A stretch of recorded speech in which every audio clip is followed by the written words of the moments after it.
Now for our story. In the arcade florist shop of a large hotel in downtown Los Angeles, Paul Cromwell took his change from the salesgirl and quickly picked up a large, square white box. He was in a hurry.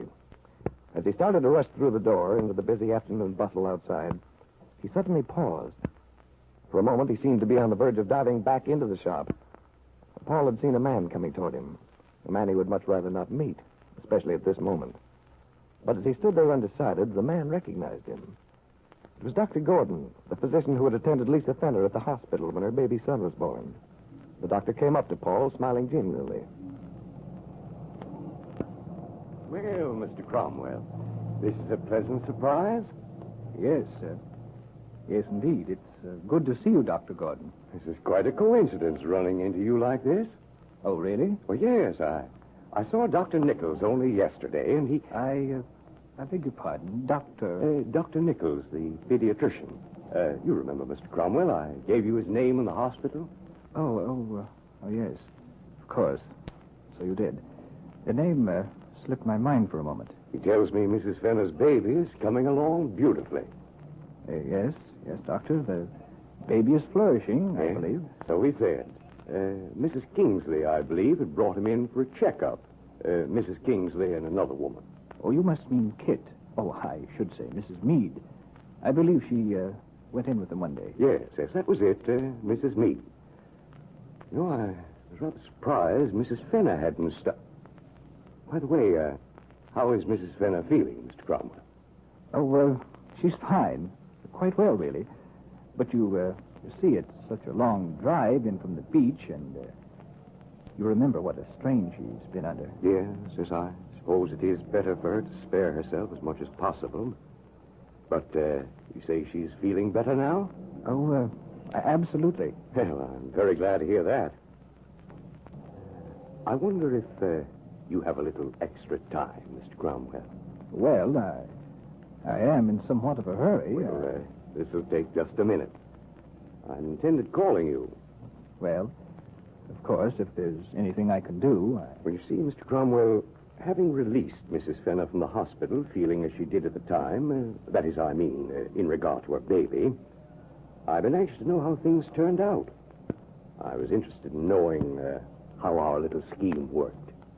Oh, you mean the arrangement to place Mrs. Fenner in the home environment, to let nature take its course? Yes, I wondered if... Well, it turned out that your suggestion was most valuable. Once Mrs. Fenner was returned to the house at the beach, her attitude changed considerably. Excellent. Then I assume that she does intend to keep her child? Oh, yes. Yes, definitely. Well, that's fine. You know, I was certain Mrs. Fenner's temporary reluctance to see her own baby would be dispelled once she had the responsibility for its care.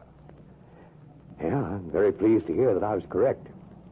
Yes, it all turned out beautifully. Naturally, I wanted to follow up the case to be sure that it ended satisfactorily. Now I can consider it closed. I'm sure, Mr. Cromwell, that you're taking good care of Mrs. Fenner. Well, I'm doing my best. I'm sure you are. Well, tell her to drop in, see me with the child the next time that she's in town. I'll do that, Doctor. But I'm not sure. The fact is, Mrs. Fenner plans to leave for the East quite soon. We're closing up shop at the beach for the season. Oh, I see. But of course, Mrs. Fenner is taking the baby with her. Oh, yes. Yes, of course. Well, give her my regards and tell her I'm very happy for her. By the way, what did she name the baby? Well, I'm not sure she's been able to decide yet. Plenty of time, I guess. Well, I won't keep you any longer since you're in a hurry. Paul Cromwell was indeed in a hurry.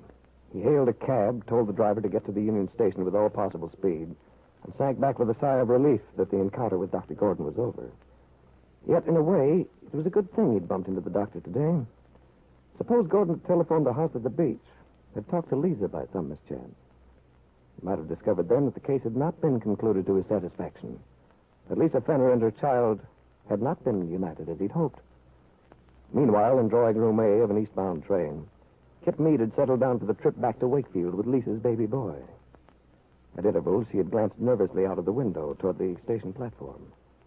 Some little time had passed before the door buzzer rang. A long, impatient ring. Oh, Paul, I was beginning to think you wouldn't make it. I almost didn't. Oh, really, Paul? Well, what happened?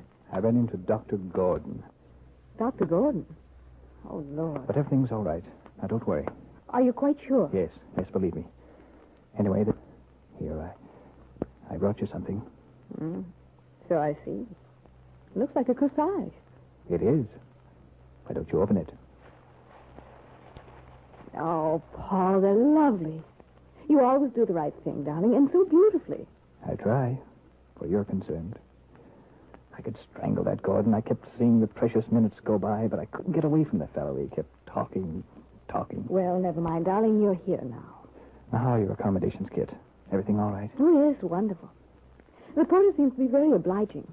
You know, I can always tell after the first instant whether I have a sourpuss or not. Shows in their eyes. Well, if it works. Oh, it does, really. And the baby's been an angel. That's good. He's been an angel. That's good. Not a peep out of him. Yet. Oh, look at him, Paul. He's such a good baby. Yes. He's a wonderful baby. Look, Kit, how about paying a little attention to me? Why, Paul? Well, after all, the child's going with you. I'm staying behind. You know, Paul, sometimes I think you're actually a little jealous of the child. Why, that's absurd. How could I, a grown man, be jealous of an infant? No trick at all. You'd be surprised how many fathers resent their offspring at first. Well, that's not it at all. It's just that you're leaving, and I won't see you for some time. I'd like to feel that your attention is concentrated on me these last few moments. All right, darling. I'm concentrating. Now, you will write to me, won't you, Kit? Yes, all right. When I can. But I might as well warn you, if you don't remember, that I'm famous for being an unreliable correspondent. And then this homecoming has so many complications. Yes, I know. But I feel so strange about your going away, so worried. You will let me know when you arrive that you're all right. Oh, yes, of course I can do that much. I'll send you a wire at the very least. Well, I suppose that's better than nothing. Would it be possible for me to write you? Well, I was wondering about Bill. Oh, Bill's a gentleman about letters, Paul, but... Well, I'll let you know. He's going to know the whole story sooner or later, isn't he? Oh, yes, of course. Bill will know. Where will you be living? The old address? No, at the 11th Street house. Father's house. Well, it's almost time, darling. You better go. Kit, listen to me. Everything's going to work out as we planned, isn't it? Yes, Paul, of course. Well... Kiss me, Paul, and then you'd better go. And,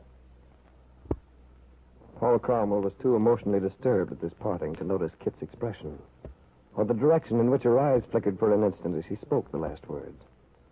She was looking toward Lisa Fenner's baby son. Paul's masculine pride would have been very much wounded indeed, had he known how quickly Kit dismissed him from her mind as the train began moving slowly through the intricate maze of tracks toward the outskirts of the city, then the open country. For Kit's thoughts were centered on a certain little town not far from Chicago.